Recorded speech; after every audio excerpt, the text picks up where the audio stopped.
Welcome. And now introducing our incredible guest, Tonio Skits. I'm sorry. Now, what up? What's going on, everybody? Hola, Hey guys. Miss Elizabeth Pujada. Here we are with the incredible Tonio. Thanks for being on my podcast today. I'm so excited. We are gonna dive right in and just get to know you more. Yes, I'm single. Yes, I'm single. Ladies, Next is question. actually a dating show, so he's our first bachelor. Yay! So let's dive into who Tonio is.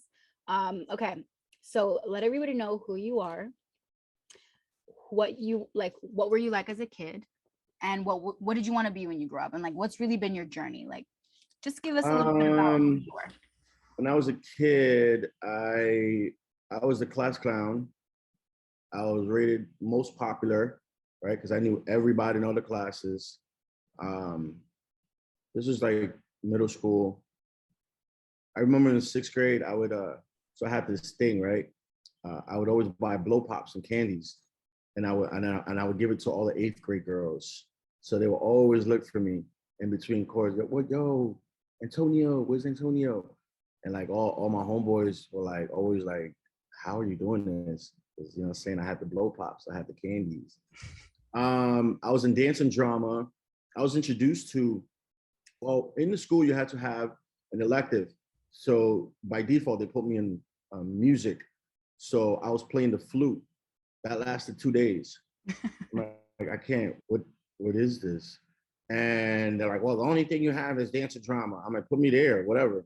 So I go to dance and drama, and that's when I was introduced to the fact that, number one, I didn't know I could dance. I was copying choreographed moves. And I was introduced to, you know, the drama, the arts and acting. And that's when I fell in love with that. And then that's when I knew that's what I wanted to do. I wanted to entertain at some point. But then life happened. And none of that ever happened.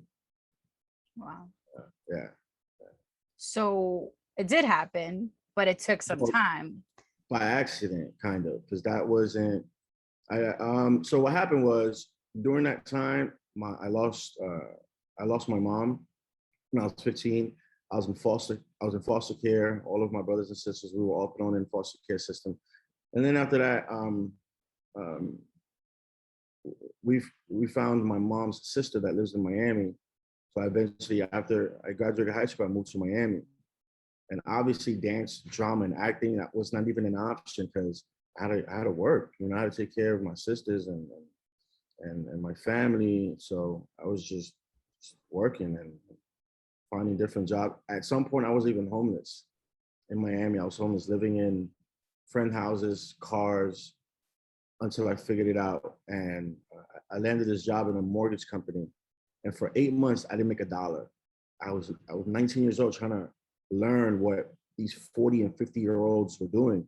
And once I learned, I started closing. I became a salesman. I was the manager to all these older people. I'm 20 years old, banking. I own like 3 houses already. And, you know, just I figured it out. And then when I had that financial freedom to do stuff, I started doing audition. I started like auditioning for stuff. I got an extra role on, you know, the movie, the TV show Dexter. Yeah. You can find me in there, like season 1, episode 5 or 6, the pumpkin patch episode, and I have a line in there. And then I would fly to different places to audition, but I never really got anything. So whatever. So I let that go. I'm like, that's not for me or people like me, you know? And besides, you don't really see leading roles for Latinos. And so I just didn't see people look like me. So I'm like, it's just not for me and whatever. So I just went back to working. And then a chain of events happened that led me to where I am now. One of them being meeting my ex-girlfriend. I was with her for like 4.5 years. We met in school. Oh, let me turn back. What happened was I was in a motorcycle accident. Motorcycle accident which left me paralyzed. Um, What? yeah. Actually, what happened was, so I broke I broke my sternum. I broke 3 ribs, and then in my spine, my spinal cord, like you have your cervical, and then in the middle of your is your thoracic, and then your lower back is your lumbar. In my thoracic, T3 and T4, I shattered it. It was gone. So during the operation, one of my lungs collapsed and I flatlined. I actually died. I was gone for 22 seconds. Then they brought me back. And at that point, they diagnosed me as a paraplegic. I was paralyzed. I wasn't moving. I was on life support, and I was in a coma. And about 4 days into it, once your body is convinced that the life support machine is doing the work, your body can shut down. And it was getting to that point. So the doctors already like created this paperwork called a proxy. They gave to my sister because she's my next of kin. That whenever she's ready or the family, this is the paperwork that allows her to pull the plug. Oh my That same day, the day I snapped out of it, started doing everything. They took me off life support. I was moving, and then I walked out the hospital 28 days later with no rehab needed. So because of that, I was already, I had graduated as a business major. I had a business degree. I have a bachelor's in business. Because of what happened in that, and also during that time is when we hit that recession where, the housing boom happened. So as a mortgage broker, like it's a wrap. Like, there's no work, right? That happened, died in the freaking hospital. And because of that, I wanted to be what the medical staff was to me, to someone else. Like that feeling to be someone, what they were to me. So I went to nursing school. Then wow. I became a nurse. I started working at a Mercy Hospital. During my school time, this is when I met my girlfriend, and we went through nursing school together. And during that time, right before we graduated to take the test, I found out this beep was cheating, Aw. and I never experienced like hurt like that before. So, um, whatever, like she did that, and I remember I waited like a week just for her to call me after I confronted her about it and broke up with her. I waited a week for her to call me and just be like, "I'm sorry or something." I probably would have taken it back. Instead, someone sends me a picture from Facebook of her in the Bahamas with the dude, No. and that right there is what created Tonio Skits because of what she did. I remember I was depressed. I'm in my room. Vine was out. Instagram was a thing. I knew nothing about it, but I was so bored. I downloaded the app. And whatever. I'm going through stuff, and I saw a video. I remade it, 15 seconds, and I made it about her. Like I wasn't petty. I didn't tag her or mention her name, but whoever knew me knew what's up. So I made a video about what she did and made fun of it. And she found out and she texted me, "Why are you talking shit? He doesn't even sell weed anymore." The guy that she left me with was a dealer. "He don't even sell weed anymore." So I made 9 more videos about her. And through that process, it became therapeutic for me to continue making these videos. It's just I got to storytell, I got my mind off of what was going on, and I got to meet new people. And after that, I just didn't stop. I kept telling stories. I went on Vine, started blowing up, and I would go to work in the daytime. I would be editing my videos on my phone, going to work, go work at the hospital, and come back, film until I made the most craziest decision ever. And my family was like, "What?" I'm like, "Yo, I'm moving to LA." Like, "Oh, you're moving to Los Angeles to film 15-second video and you're going to leave the job that you worked all hard for, the degree that you got, a promising check. You have a career and you're gonna go shoot 15-second videos? Are you on drugs? Like, you okay?" I was like, "Yeah, that's what I want to do." And it worked because I went over there. I got signed to Kevin Hart. I landed a TV show on Wild 'N Out. I did a movie. I'm on HBO Latino doing stand-up comedy, and my numbers just blew up. Hence why I'm here before you, speaking to you. So inspiring. Oh my God. Wow. I did not know about that motorcycle accident at all. Yeah, yeah. That to me is like, This is from the. This is. I still have glass from the van. I flew into the windshield, but this is all. This is all oh from the my accident. God. This was open up. You can see my bone at some point, but yeah. So how was that Gang experience for you? gang. Like when after you like kind of recovered and they told you that, like what is that like hearing that? Like, oh, by the way, like somebody telling you that. I don't know how to explain what that feeling was.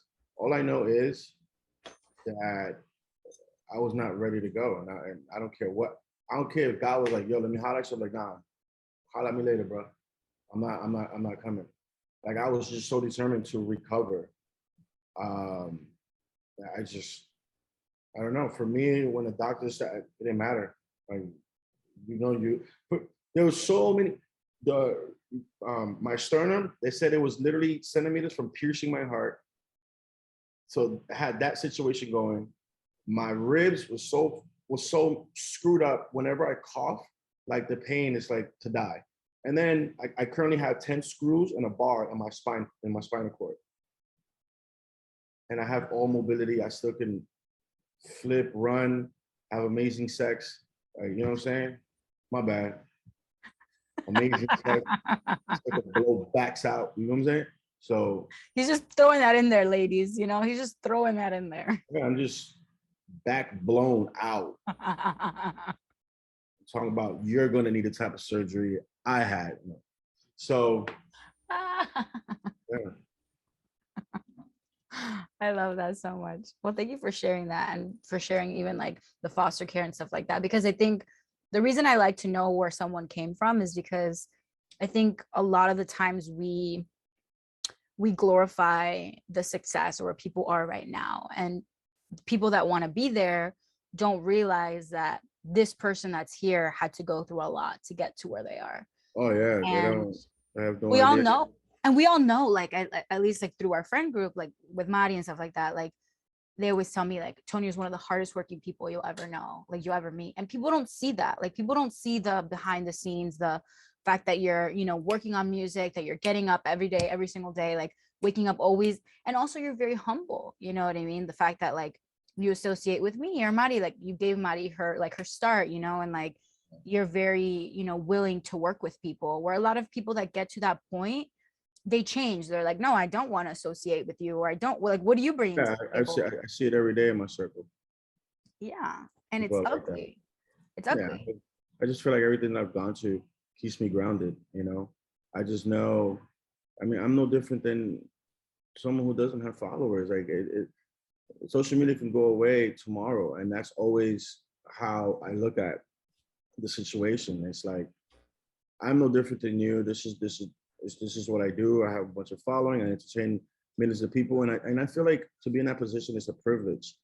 Um, and I just don't take it for granted. You know, it can go away tomorrow. So I'm gonna act like I'm better than you. You know. And by the way, your eyebrows are lit. Oh, shit, you heard it right here, honey. Eyebrows Thank is you. lit. They look good. I don't trust girls with good eyebrows. Why? You Oh, trust girls with busted ass eyebrows? yeah, you toxic as hell. I'm sorry. My eyebrows are lit. This is fire. Like there's girls hate right now. Somebody's watching this, commenting like, she ain't shit because she hating. My eyebrows are lit. All Thanks, right, moving on. Tonio. Huh? Moving on. Moving on. You heard it here, peeps. I got the best. Okay, so thank you. I have a question. So obviously you are at where you are right now, but I want to know, like, you know, with Madi, we talk about how you're like one of the hardest working people, like we know, like, what do you think is, what do you think has made you successful besides the fact that you're very consistent? Yeah, What do you think is that? consistency, persistence, and I remember when I moved to LA, I knew there were smarter people than me. I knew people that were heavily connected to me. There were people more attractive looking. There were people that had more money than me. I'm like, like, what do I have to offer? Like, how am I gonna succeed with all these people that have all these things way better than me, and they're more equipped than I am? And there was one thing that I came here, and to the day I die, it was always the key to my success, and it was no one's going to outwork me. I would get up every day, 5:30, 6 in the morning. I don't care what's going on. I would get up as if I had a busy day, even if I didn't have a busy day. And by doing that, it slowly gravitated to the point where I'd had those busy days and I couldn't do everything all in one day. Um, when I came to LA, I didn't know anybody like nobody like that, right? I'll find out where certain people are shooting. I'll pull up, like yo, and like if you need help, I'll hold the camera, and that allowed me in the door, so to say, and I became the person that was the most reliable here, right? So I'll be the first person on set and the last one to leave. And we're talking about people filming with their phones. I come in, film with the phone. I'll sometimes interject an opinion, like, how about we do it this way?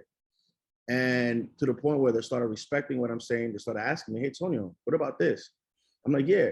And then, so I'm working with all these big creators for a while. I've been offering my services. I've been giving value to them, whether it's holding a phone or giving my opinion on something, or if it's funny or whatnot, to the point where when I started to shoot my own videos in my house, I would call them and be like, hey, can you come over and shoot in my video? Because I provided so much value to them, they had no problem. Like, of course, we'll be there for you. And that grew into the respect that I have. It grew into more opportunities. It grew in my social media following. And that's how I got to where I got to. I just literally was the first person on set and the last one to leave, and I provided value to everyone. And in return, it that saying, you get what you put in, and that's what it was. I finally got back what I was putting in, and that's just all it was. My persistence and knowing that no one's going to outwork me. I don't care who you are, how much money you got. Some people sometimes they get complacent when they reach a certain milestone, whether it be, okay, I have that financial freedom, or oh, I'm connected with a whole bunch of people or whatever. Like it didn't matter to me. I was gonna outwork all of y'all, and I did. For sure. And let me ask you a question. When you were doing all of that, did you kind of just give up your job and just went full in on the content Oh creating? yeah, that was the most. I don't want to say the most difficult thing because I already was in a 1099 environment, and what I mean by that is I wasn't working a 9 to 5 job because I was doing mortgages, and I Mhm. already experienced what that was because you only get paid if you close a loan. So I was doing nursing, but I was doing mortgages way longer. So for me to take a chance and trust myself that I'll be able to succeed financially, it wasn't a hard thing for me to do because I've done it before. Only thing is, I left the state. I didn't have no help, but I love doing what I did. That I just believe it'll work out because back then, it wasn't a promising career, or it wasn't even a career. It was a joke to most people. Oh, you're gonna go Right. shoot videos.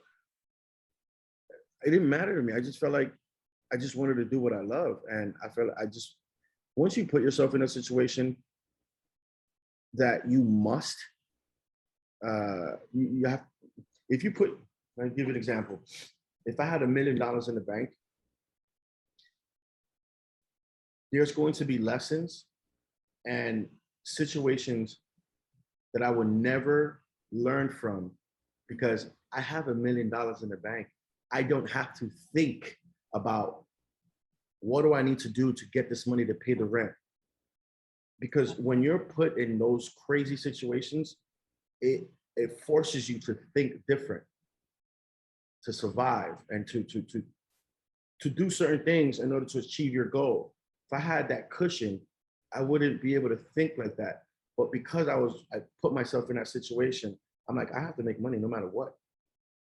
It only increased that will of getting up every day, trying to figure stuff out. Like, what am I going to do today? How can I? Yeah. And because that drive was there, it pushed me to boundaries I wouldn't normally be able to push myself because I would have been cool. And that's why I feel like some people get complacent when they achieve or when they have certain this or whatnot.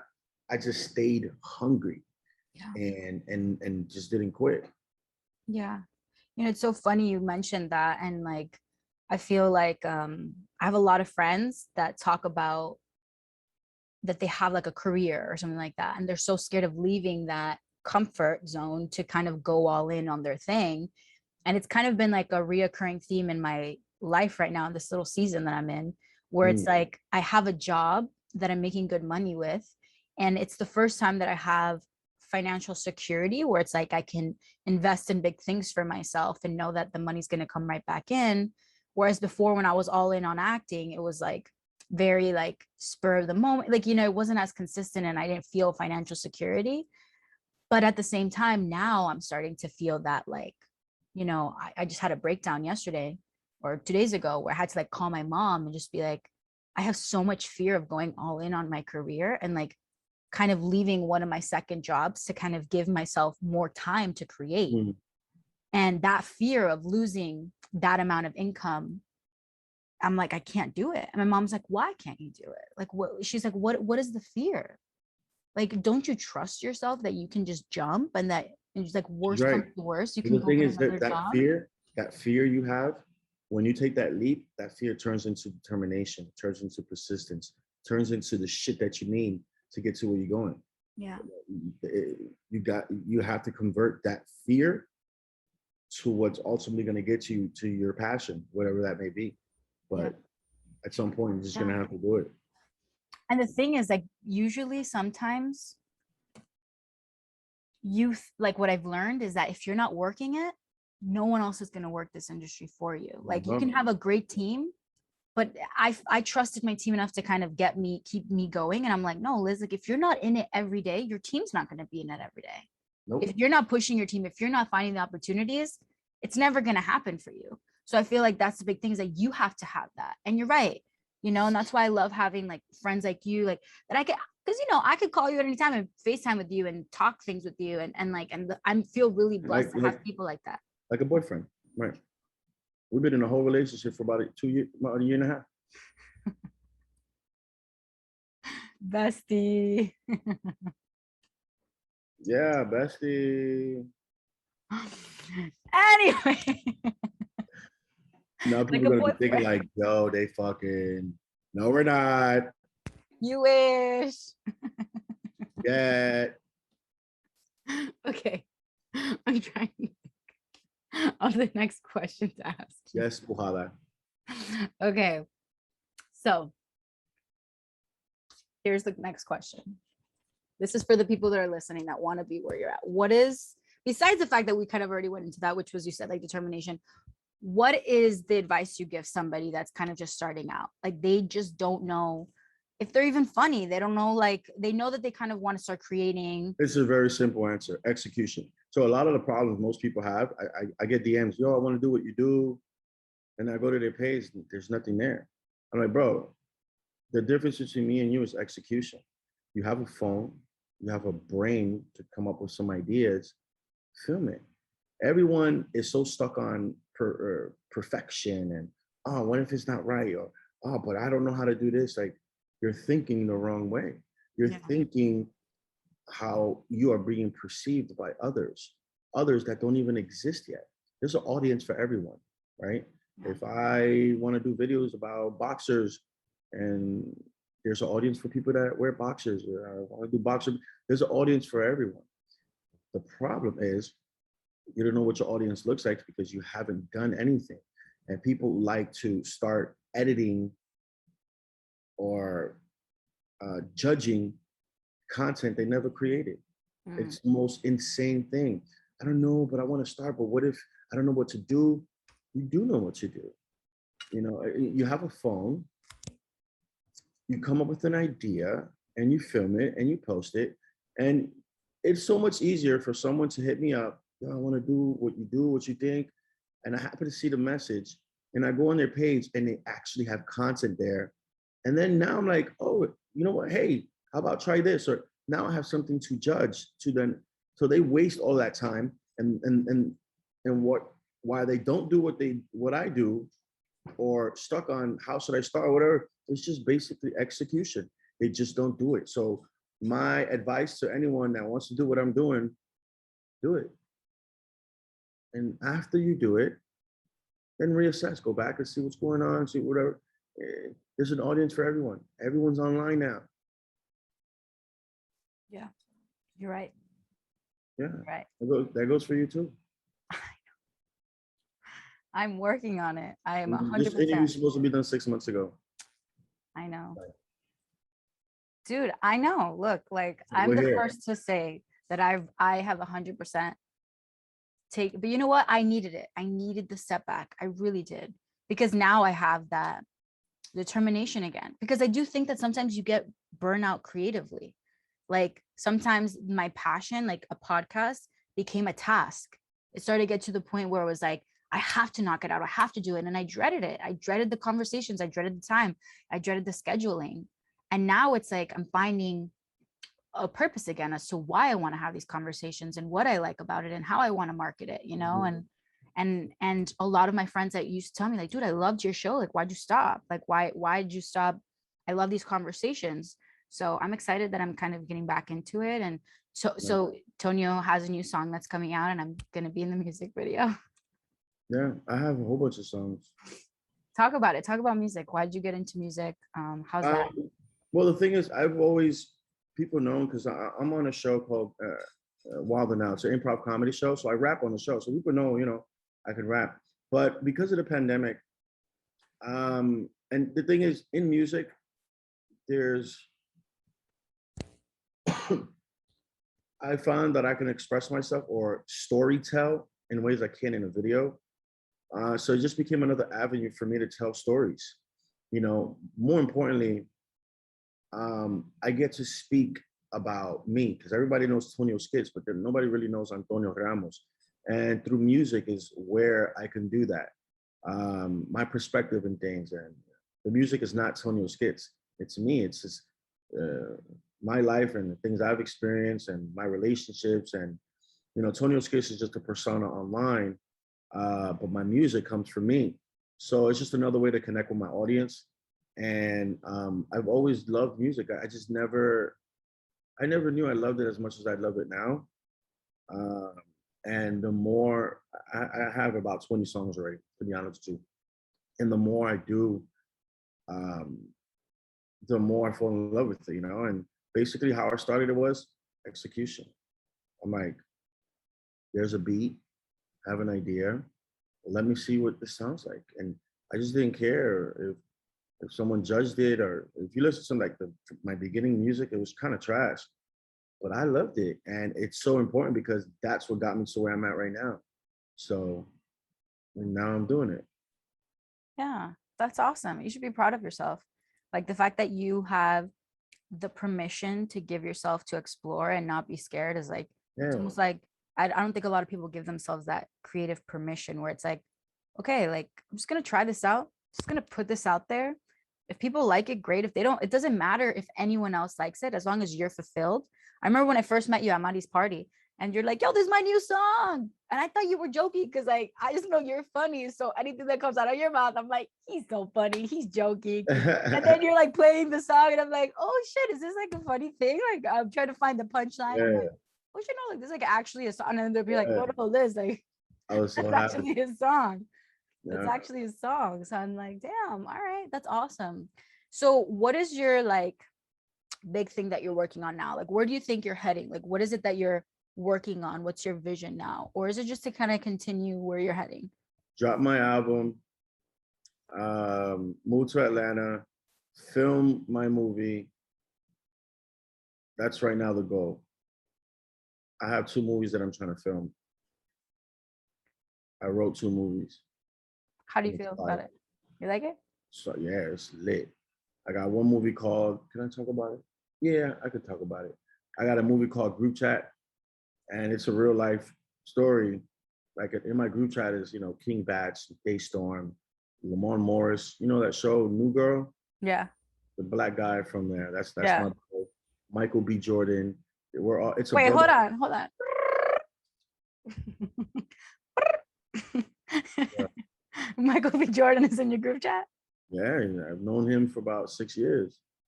Michael B. Jordan's in the group chat. It's my boy. Why have you not entered? I mean, as Yeah. friends. So in our group chat, it's a brotherhood, because we get to be ourselves in there. We can, we trust everyone. No one leaks nothing out, and we can just vent. We can talk. We can talk about mental health, Mm. and it's that chat room's helped me a lot. So I wrote a movie about it, and the chat basically it's called Group Chat. When the elite group chat deals with their first leak ever, and somebody leaks something, and we go on this crazy journey trying to figure out who did it, and at the end it's a huge plot twist, and um, so that's one of the movies I wrote. Are you gonna work with Ozzy on that? Yeah, yeah, That's awesome. Ozzy, and then the first project Ozzy wants is called Relevant. It's about this guy who came out with a song, he hit, and then time passed, and he was a one-hit wonder, and never again he caught that buzz, kind of washout. Then some 9-year-old girl or 11-year-old girl gets on this new app, uses that song to be one of her songs, and it blows up again. So now this guy tries to find this girl, and they go on this journey where both of them learn from each other. She learns from him, and he learns from her, and it's called Relevant. The guy becomes relevant again, so that's my character, but that's the one Ozzy's gonna film first. Dude, that story sounds incredible. Yeah, I love that idea. yeah, If you were pitching it to me, I would check mark it. Good yeah. stuff. How do you Yeah. feel like that came to you? It was just like an idea and you're just like, It's just experience, like being being a part of the social media world, especially when it was starting. I've seen a lot of things, and it's just ideas that come to me. Since I'm always working on ideas, subconsciously it does it itself. So about 4 years ago, I used this song, right? Songs from my childhood. My mom used to listen to it. My dad, you know what I'm saying? It's a Dominican band called Oro Solido. And they came out with a song called El Beeper. El Beeper. Beep, beep, beep. I used that song. And what I did changed the culture. It hit like over 144 million views on Facebook. And that's not even counting all the people that shared it. But what you can't see is the change in culture that created from that. Because after that, you had a lot of like Black people posting memes about, oh, when a Black person dates a Latina, and then they're using the song. That's the go-to song whenever someone that's not Latino wants to talk about Latinos. That's how powerful that became.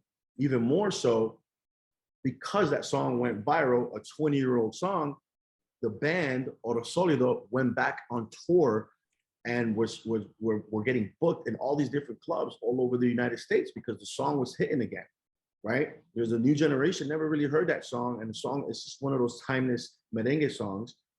And the head of the group, Raul Acosta, reached out to me and told me, and we've been friends ever since. But so that's just an idea of how my brain works because it comes from real life situations. So Relevant, it's similar to that situation where this little girl uses a song that catapults that guy that was a washout back into the limelight. But this time he gets to do things right. And he learns from someone unexpected, 11-year-old little girl.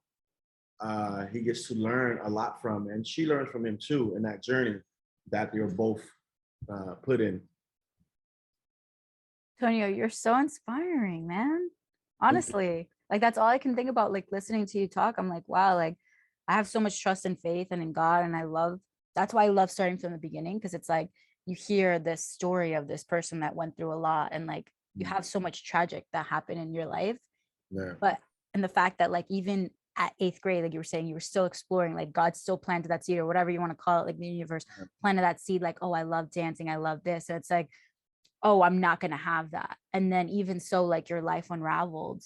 And now like the fact that you're, a storyteller and you're changing too culture, Yeah. and that you have this huge platform and it's like, it's just inspiring to hear. And I know that like so many incredible things are still coming your way. And I just think it's so awesome how like God or the universe like does that. Like go, it Yeah. takes you through this journey. And like even how you said, it's like sometimes you're going through really dark points in your life and there's things that you can't understand. You're like, why did I struggle so hard? But I feel like that's the blessing. Like it's the Yeah. blessing in the broken is like, is the fact that like you had to go through this darkness to give you that fire, to give you that thing, so that way you can have all the success that you have. So it's just really beautiful. I never heard that saying before. There's blessings in the broken. That's Yeah. lit. Yeah, there is. Yo, blessings in the broken. Yo, I'm gonna write that down. That could be the title to my book. Oh shit. What up? You heard it here. Yo, that's There dope. is. Blessings in the broken. Let me write that down. You're welcome. Inspired by who's the best Puhaba? Blessings in the broken. Got it. Blessings in the broken.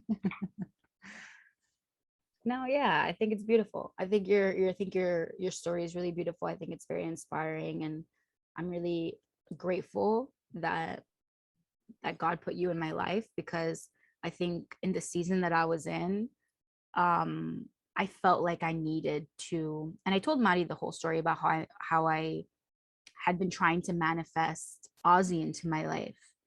And when I found out, like many years ago, when I found out that Ozzy was a Cuban American that bought Tyler Perry's studio and he was going to be creating content around Hispanics, like Latinos, when I saw that he was Cuban American, to me, I felt even more like, whoa, I need to put this on my vision board, because a lot of the times I would audition for Mexican roles or this. And as much as I am grateful, it's not my story. Like I'm Cuban, and like that, I want to be Cuban I want to bring those stories. Yep. And when I saw Ozzy, I had put him on my vision board. I reached out to Ozzy like 4 years before I was even able to meet him. And then it just happened like right after me and Maria connected, I met you and I met Ozzy, and it just like it all started happening back to back. And it was like, oh my God, I felt like this like frequency. And I told Ozzy when I first met him, I told him, I was like, you were on my vision board. And now I'm in your office, like just talking to you casually. And like you gave me your phone number and anything that I need. And you're like, you know, it's just like, and your assistant is my friend. Like how did that all happen? But it's like, because that's destiny. Like that's meant to happen. Like that's God, that's the universe. Like you just got to trust that it's going to unravel and you're going to meet the right people. And you know, just the fact that you're in my life and Maria's in my life and these people are in my life, like it makes me want to step into it even more. And you guys push me. You guys are always like, yo, Liz, like, what are you doing? No, don't do that. Stop doing this. Why are you focusing so much on that? You know? So when you're moving out of Jersey? Yeah, Joe, that's like his number one thing. Why are you going to Atlanta? Why can't, like, what's wrong with New York? I know Ozzy's there. I know. Movie studios not in New York. There's studios here. Movie studios? Yeah. That wants to film my movies? Oh, your movies. Yeah. Exactly. That's where I'm going. I'm going to go to Atlanta. I have a team in Atlanta. I'm auditioning in Atlanta. I 100% am going to listen. You gotta go where the fight's at. I am where the fight's at. New York has a lot. What are you doing in New York? What has New York done for you? Listen, Maria wants me to move to LA. You want me to move to Atlanta. What have you done for me lately? Dun, dun, dun, dun. I think that's Janet Jackson, right? What have you done for me lately? Or no, I think that, who is that? Hey Alexa, who plays What Have You Done for Me Lately? No, she's wrong. She's talking about football. Alexa, stop. Alexa, what have you done for me lately? Who sings that? I think it's Paula Abdul. Oh no, it's Janet Jackson. You were right, Janet Jackson. Janet Jackson. What have you done for me lately? Yes, I know. Listen, I'm gonna go to Miami. I'm gonna help you with your music video. When you start doing your movies, I will I will go over there and I will be a producer. I will do whatever it is. I'll be an actor. I'll help you. Listen, I don't want to move to Atlanta right now. I don't want to move to LA. Like, I am going to continue. I mean, also, like, I love theater. Like, I love New York. Like, I love theater. I love, What's your latest project in theater have you done? I'm not going to do theater. Okay. All right. I know.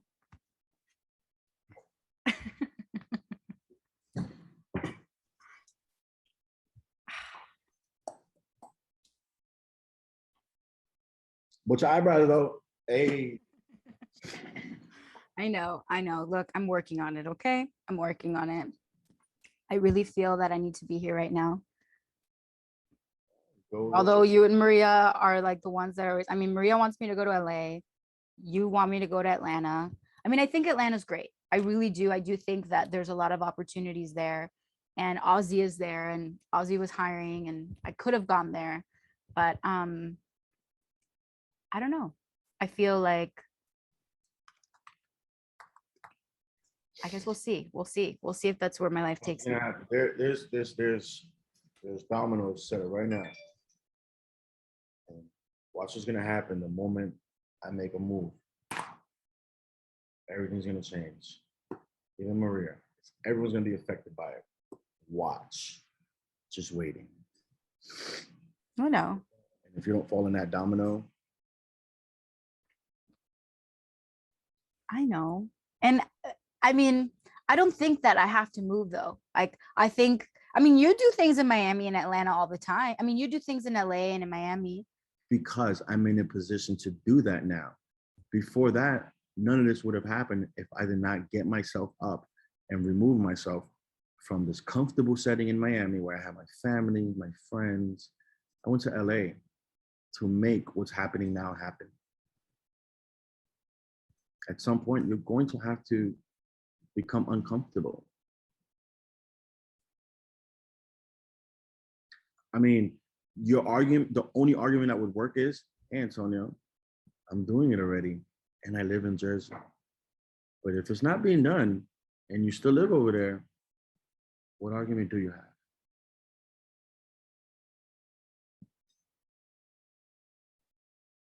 I'm just saying. You know what it is that I've been uncomfortable my entire life. And finally, for a second, I'm comfortable. And now it's like all of my friends are telling me that I have to uproot not to LA. And I'm like, is that really, is that All your what is saying going to that? happen in LA that's different from here? All right, imagine somebody would have told me 5 years ago, what are you gonna do in LA? It's gonna be different, bro. Like, why are you gonna go to LA? So what? There's people filming over there. You can film in Miami too. You can do what they're doing in Miami too. Imagine I would have listened to them. There's so many opportunities I didn't know exist until I was there. Right. I can't tell you what chocolate tastes like if you never had it. Impossible. You will never understand what it tastes like until you had it. And you will never understand the opportunities that you can get until you go over there. I mean, it's what everybody's done. At some point, I mean, you can keep doing what you're doing because if it makes sense, right? How old are you? 26. 26. All right. Let's say now you're 32 and you are exactly where you are right now. Would you still be thinking the way you're thinking? I don't think so. I just think you think things are gonna happen. And you know what? It may happen, right? But if you have your friends around you from their experiences telling you, like, look, this is what worked for me or whatnot, I don't see why you can see any different. Logically, you're like, bro, I can do it from here. If something comes up, I can fly there.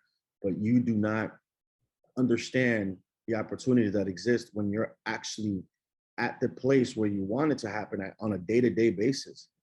Right.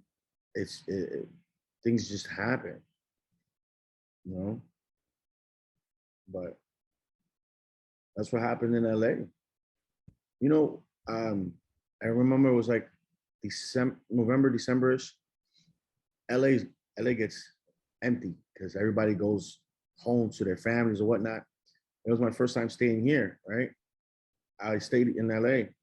She was empty. Nobody was around, no traffic, nothing. And I get a text message from my boy from Melvin Gregg. He's like, "Yo, they're looking for people. They're auditioning for a commercial. They got nobody here. If you're around," he put it in the chat. I'm like, "Oh, I'm around. I'll go." So I pulled up to this commercial shoot, and I landed my first national commercial for a Super Bowl. And I got paid for 4 or 5 years, a check every month, and that's because I was around. Not because I was in Miami and I got a call and I jumped on a flight. No, bro, I was around. I was in the right place at the right time. And little did I know I would land something huge like that. And that's just the difference of being where shit's happening and, being somewhere else, waiting for shit to happen. So, Right. yeah. You're right. Honestly, I think I do need to consider it. And by do consider it, I'm highly considering it, because Yeah. you're right. You're 100% right. And I think the friends of mine that do advise it are the friends of mine that have the fruit that I want, And I Imagine you're wouldn't in take that. Atlanta. You're chilling in Atlanta. You text Ozzy, "Yo, what you doing?" He's like, "Come over here, come eat." And then you go eat. He's sitting with an exec, and an exec be like, "Oh my God, I like you." You got that only happens because you're there. You know what I'm saying? Like, you're there. Yeah. Yeah. What do you think is better, Atlanta or New York or LA? That's a hard decision. They're both great. It's whatever you think is going to work for you or what you want to do, or whatever that plan is. Right. I don't know, but I already did LA. So the answer for me is easy. For you, either or would work. Yeah. I mean, I have a team in Atlanta and Aussie's When in you say you have Atlanta. a team in Atlanta, what do you mean by that? Like I have an agent out there. Like I have an Oh, agency. I have an agency in Atlanta. I'm signed with Atlanta. But I'm also signed in LA too. But I think you're right. I think LA is definitely a really great move. And I know that my podcast episode became more of like a coaching call, but it's okay because I think it's important for people to hear that. I think it's important for people to hear what those kind of conversations look like when a friend is trying to like push you yeah. and and yeah. And I think anybody that is also going through that can listen to it and say, you know what, maybe I need to also consider that as well, because I am getting a little comfortable and I am feeling creatively unfulfilled. And so it is, my brother is going to be moving to LA. So I think it would be kind of great time to go with him, if that was the case, to say, hey, let's move together to LA and figure it out. You're right. Like if you trust yourself, you're never gonna fall, Why Yeah. not do the jump? Cool.